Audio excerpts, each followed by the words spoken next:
قد كفاني علم ربي من سؤالي واختياري فدعائي وابتهالي شاهد.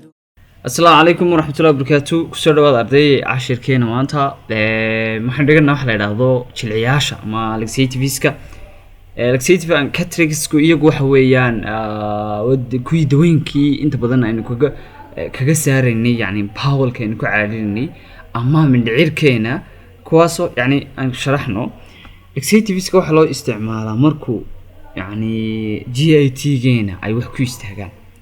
GIT ga waliba bowelska yani markaynu ku sheegno small intestine-ka iyo large intestine-ka waliba large intestine-ka oo ah goobta ay inta badan saxaradu isugu tagto marka ay isku ururto waxaynu oranaa wax la yiraahdo constipation ama calool istaag. calool istaag ayaynu isticmaalaa iyo mararka qaar kood oo smooyin dhacana si aynaan u dhaafino isla markaaba in aan lagu sameyn yani absorption iyo si aan loogu sameyn oo markaaba loo saaro. laxativesku wax kale ma aha waa dawooyinka inta badan aan jilciyaasha u naqaano si aynu ugu jilcino aynu saxarada u dhaafino. term waxa laxativeska inta badan waxa loo isticmaalaa mild effect inay yara saameeyaan laakiin aanay xoog u saameyn dikala meesha dhaariya imanaysa. eliminative of soft form yani hab form yaro oo jilicsan ayaa lagaga saaraya saxarada. cataractsku inta badan strong effect-ga ay iyagu saameyn. marka cataractska waa term isaguna strong effect bay leeyihiin. marka cataractsku waxaanay saaraan elimination liquidka iyo semi liquid stoolska ayay saaraan. marka habkan marka cataract orano waxa weeyaan ka yar xoogan yihiin laxativeska markaynu doonayno inaynu i badan saarno ama xoog u saarno ayaynu isticmaalnaa. both terms-ka labadan term ama labadan cataractska iyo laxativeska way isku bedelan karnaa interchangeable weeyaan maxaa yeelay waxa weeyaan waxay isku effect right particular drugs waa wax isku shaqo ah ama particular drug yani waa shaqooyin isku shaqo oo bay qabanayaan marka waan isku bedelan karnaa laakiin waynu kala fahmayna. example-ka castor oil laxatives effective 4 ml يعني markaan sheegno 4 ml baa loo isticmaalaya marka xagga kale laga isticmaalayo cataract effect-ga 15 ilaa ml 15 ilaa 60 ml loo isticmaalay marka way kala xadid badan yihiin. laxative cataractsku inta badan waxa la yiraahdaa waa arbitrarily yani waa waxa aan la kala saari karin laakiin waxa loo kala saaraa waa lagu depend on mode of action kan ay wax ku qabanayaan. waxa la yiraahdaa bulk form laxativesku waxa weeyaan waa substance that are large and absorbable from intestinal يعني waxaan يعني aan absorb gareynayn oo intestinalka inta badan loo dhigo marka يعني intestinalka weeyaan inta badan waxa la sameeyaa dawooyinka inta badan loo isticmaalayo they including waxa kamid ah hydrophilic calories يعني jecel biyaha ama dawooyinka jecel sida psyllium brain mesothelius iyo qaar kale oo badan. when water is added marka lagu daro biyo the substance walaxdu ama walaxdani iswaalawin yani waa fidaysaa and becomes gel like waxay noqonaysaa wax gel-ka oo u eego kale kaasoo ay which is increasing bulk from fecal mass yani kaasoo kor u qaadaysa xadidii ama balaarashadii ama fiditaankii uu lahaa maaska yani way kala furaysaa macnaha taasna waxay saameyn ku keenaysaa in stimulation ku sameyso barolysis and diffusion yani habkii loo saarayay ama dhaqdhaqaaqii muscles contraction ka sameynayay marka contraction buu sameynayaa iyadoo ay ka masuul tahay maxay wax la yiraahdo maxay nervous control stimulation ka ama contraction ka uu sameynayay muscleska ku yaala halka. osmotic laxatives at magnesium sulfate iyo magnesium hydroxide sodium phosphate kuwaasina osmoticska ka mid yihiin marka kuwani waa concentration-ka ka dhaxeeya celtiska iyo maxay sugariska kaasa saameyn ku yeelanaya marka. also belong to bulk substance-nadan inta badan waxa la yiraahdaa not efficiently absorbable lama yani absorb gareyn karo ama laba nuugi karo intestinalka ma nuugi karo maxaa yeelay waa creating strong unusual solution column which cause water to be retained waxay sababayaan maxay in ay water retention la sameeyo marka inta badan wax absorption lama sameeyo. waxay kor u qaadayaan increasing pressure of the volume causes stimulation processes. yani taasina waxay sameynaysaa in kor hadii loo qaado pressure-ka iyo volume-ka kor waxay u qaadaysaa in peristalsis-ka dhaco. Peristalsis-kuna waa isduubka uu isduubayo intestinal. Stimulation and irritable laxatives waa kuwa aan sheegnay imika stimulation lagu sameeyay marka nervous system kumba la irritate gareynaya are substance that are themselves irritated waa walax irritate gareynaysa ama carinaysa waxa uu ka kooban yahay ama processkii lagu saarayay percussion-ka ama nadiifinta cleanliness-ka lagu saarayay elimination-ka. Individual drugs waxa kamid ah castor oil, bisacodyl, phenol, phentyline, cascara sagrada, glycerin. iyagu waxa weeyaan waa inta badan waxa loo isticmaalaa waa nature. Glycerin iyaduna inta badan waxa lagu helaa dawo. Glycerin marka waxa la yiraahdaa iyagu waa suppository inay xagga dambe nooga socdaan filay. They are strongest and most abusive laxative waa kuwa ugu adag ama kuwa ugu xoogan laxatives-ka markaynu sheegano. kuwaas waxay irritate ku sameeyaan GIT makuusaha. kuwaasina waxa marka ay boiling ku sameeyaan water-ka and bowel lumen-ka iyo lumen-kan uu ka sameeyay ama hole-kan uu ka sameeysan yahay yani intestinal. The pieces moving way socotaa hadaba pieces ku soconayaan really si dhaqso leh and water stool eliminated yani biyi iyo stoolkuna waxay way baxayaan. taasi waxay sameeyaan marka result-gaas imaanaya meesha. Glycerin-ku waxa la wataan TN glycerin-tu kaliya waxa la rectal as a suppository only waxa weeyaan glycerin waa suppository only in baa loo qaataa. Fecal softness waxay decreasing waxay ka dhigaan the surface of tension ay hoos u dhigayaan surface of tension-ka u lahaa. Fecal hadii surface of tension-ka hoos loo dhigo fecal mass wuxuu ogolaanayaa in la daldalooliyo oo la dhex galo oo biyo laga dhigo oo biyo dhex galaan. waxa kamid ah dawooyinkan marka hadii meeshan kun fecal softness-ku iyo wax kale ma aha wixii meesha ku jiray in bibiyeenayaan oo biyo badan ku darayaan ama biyo badan marka lagu darana meesha softness ma noqonaya.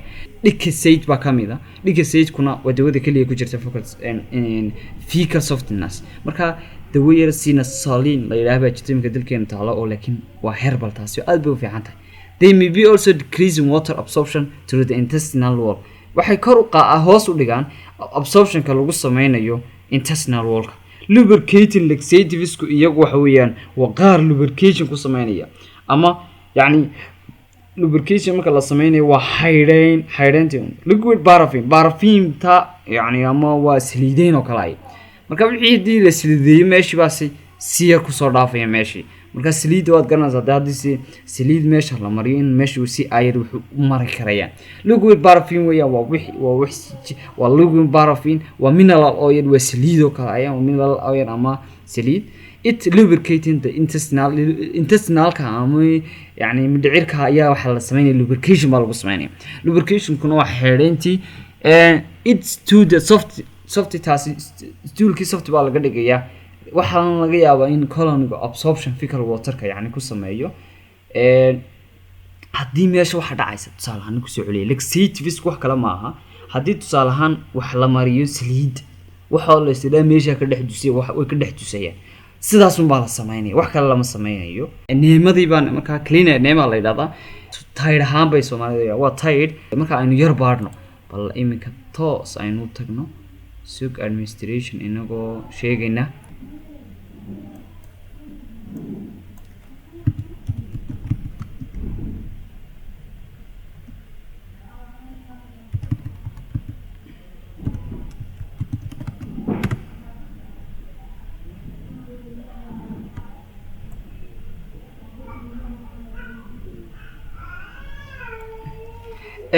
waxaanu waa kan aan ku baarnay enable laxatives marka waxaanu sameyn mid baynu qaadan laxatives how to use saline anemia review kainagada bawkinin kainagada kaasan qaadan suppository or anemia ka marka waxaanu isticmaali kan the person you're caring for. Non-dominant hand to separate the buttocks, cheeks of the person you're caring for. If you notice anything abnormal or any bleeding, contact their doctor before you give the suppository or enema. inta waan soo qornay qofkii waa la soo qoray inta hore waa Once you can see their anus, marka qofka dibadiisa saasaad u qabanaysaa have them take a deep breath to help them qofkana waxaad ka oranaysaa waxaad qaadataa deep breathing relax their muscles. As they breathe out, you can insert the suppository or the tip of the enema into marka la geliyana waxaad samaynaysaa inaad maxay iska qaadato ama aad samayso yani qofka ku the rectum. If you're using a suppository, push haddii aad isticmaalso the suppository suppository into waad ku the cadaadinaysaa rectum and use your finger to push it in as far as you can go comfortably. Then push it towards the side. أنا وح كل شيء suppository كساد وقلنا صادق suppository عاد استعماله سوي activities so أنا هنوين يدخل في كل ريحة واللي بس side عاد side هان أديك لو كوسو بودزة Slowly remove your finger. مركايا دقنا سيرو slowly أو صوصان كوسو راعين كنيم For an enema, once the tip is inserted, squeeze the bottle to start the flow مركا تقليسو مركا squeeze ما سمعت يعني كتر of the fluid. Then roll the bottle up from the bottom to make sure all the fluid goes in. يعني مركا هوبي إنه ماشي كوضر دعان Then slowly remove the bottle and مركا سيقوين الله وقصو throw it out. أسكتور Now you can remove your gloves and wash your hands. If they can walk or stand, help them to the washroom or help them to use a bedside commode. A suppository will usually take about 30 minutes to work.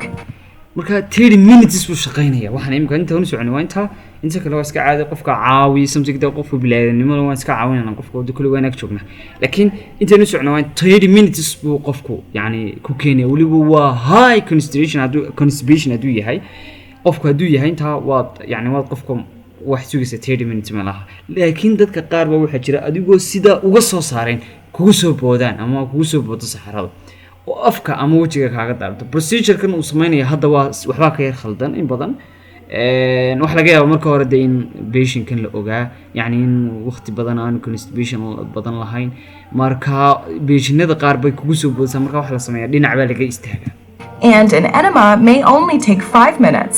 Okay. wax laga yaabo 5 minutes inay qaadato yani suppository marka inoo sheegay inay 30 minutes qaadanayso laakiin dadka qaar wax laga yaabo nimada inay 30 minutes qaadato ba ma ku jawaabi waayba laakiin nimada in 5 minutes qaadato laakiin way ka yaraan kartaa baan ugu leeyahay If they can't stand, help them to sit on a bedpan. Once they've had a bowel movement, help them get washed up and dressed again. Giving someone a suppository or enema is not difficult, but it can feel awkward. ما أتكلم ليش بس ترينا قفصي سو لكن من أويكنا حتى أنت سأكون جوشنا حتى واحد سمعنا بل إنه يرى إنه أنت هراين صورة سين يرى من رجعينه واحد سمعنا types of laxatives مركا إنه كل فنو فيديو وهراين سو قادنا كمسكا كم بين قادنا types of laxatives. This is a short video on the 4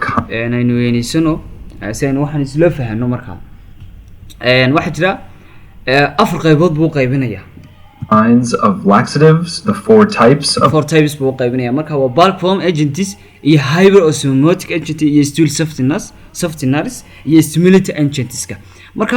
afarta qaybood oo qaybina waa inaga soo sharaxnay dawooyin baynu ka soo sheegnay bulk form agents ku iyagu wax weeyaan oo ku baaxad ugu weynaa hyperosmotic wax weyn osmotic pressure-ka kor loo qaado oo u dhaxeeya waliba celsius iyo maxay sugariska stool softeners-kana iyagu waa ku softeners-ka ka dhigay ee dhaxgalaya stoolka stimulation agents kuna waa ku maxay aggravating irritation ka keenaya of laxatives. They're listed across the left there. We have the bulk forming agents, the hyperosmotic agents, the stool softeners, and the stimulant agents. And on the right here, we have a picture of the gut of the GI tract. And it's just important to emphasize that laxatives primarily work on the large intestine. marka wuxuu yiri primarily function ka ay qabtaan inta badan laxatives-ku waa kuwan وتصالحان waxa kamida large intestine colonies inay qabtaan iyo small intestine inay ka qabtaan shaqada ugu weyn colon and the preceding small intestine. So this is kind of the mechanism, this is kind of where these drugs have their mechanism of action, and we're going to be talking about 4 different types and giving you some examples. So marka wuxuu noo sheegay in mechanismkiisana sheegi doono yani qaybaha ku jirana let's begin with the bulk forming agents. Bulk forming agents, as we previously marka baalku wuxuu soo qaatay in small large intestine-ka ay resistant systemic dhaxjisan ku tusaalahan shaqada yani tusaalahan cuntaa la cunay marka small ama large intestine-kay tageen meesha enzyme waxa dhacay meesha inaanay waxba lagu ridqi waayo tusaalahan enzyme-yadiina ay shaqeyn waayeen previously mentioned work in the small and large intestines. They resist enzymatic digestion, so humans do not have the enzymes required. marka huyimanka ama bilaadanku maba haystaan yani enzyme-mada qaarkood oo burburiya required to digest these bulk forming agents. They therefore increase the stool volume if you eat them. marka increasing kor loogu qaado stool volume and bacteria mass yani you can't digest yani bacteriadu qaar beneficial ay noogu nool sidii iyaguna kor noogu qaado them to absorb them, you're going to have more poop. So they're going to increase the stool volume and bacterial mass because the bacterial grows in the GI tract there. They thus absorb water, and the main bulk forming agent that we're talking about is fiber, insoluble fiber.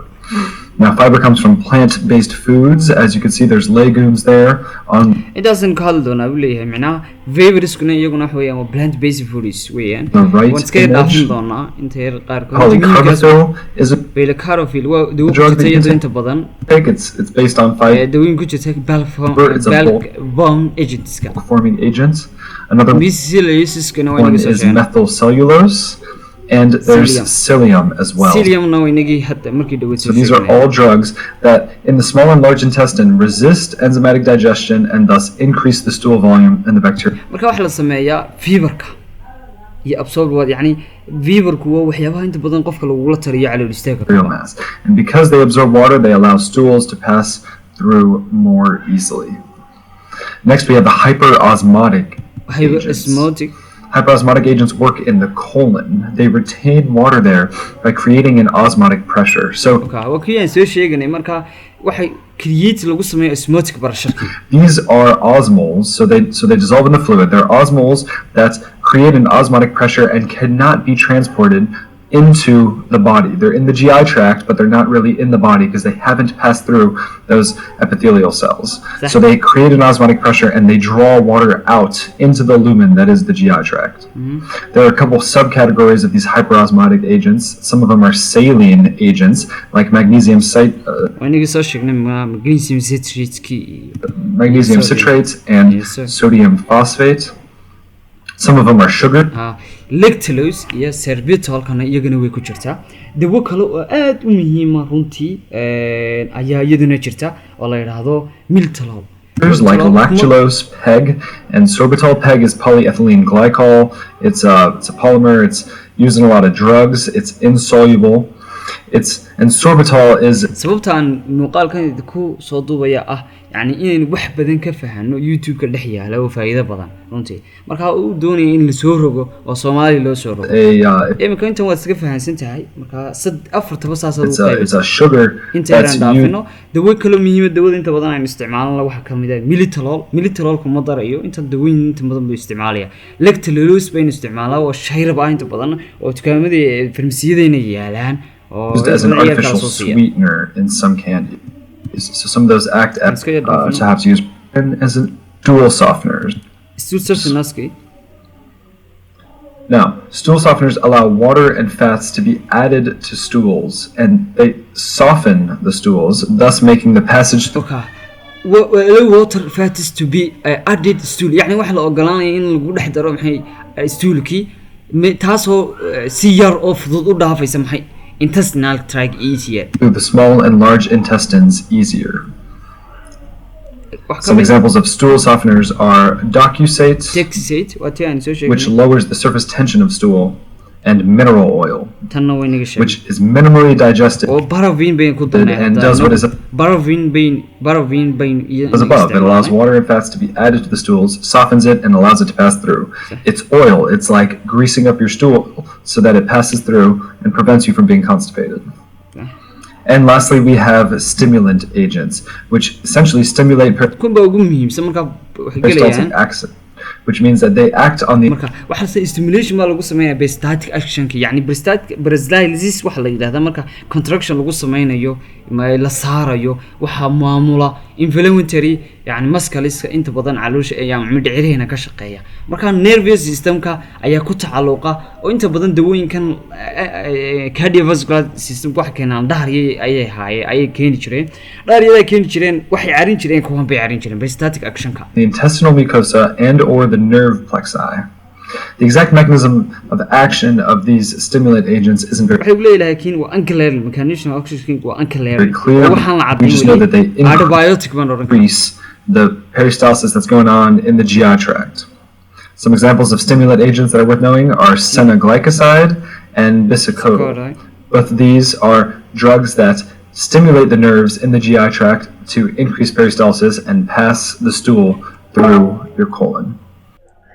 waxaan yara eegi doonaa waxyaabaha loo isticmaalo laxativeska iyo catarrh diseaseska marka hore waanigan afarta qaybood ka soo baxnay muuqaalno inaga soo daawanay laxativeska inta badan waxa loo isticmaalaa in lagu bogsiyo constipationka ama calool istaaga to prevent yani bulky form to prevent strainska yani in wax isku tagtaga saxarada lagaga hortago empty bowel preparation in lagu sameeyo yani qofka haduu qalin galayo kala in surgery diagnosis galayo kala in lagu sameeyo in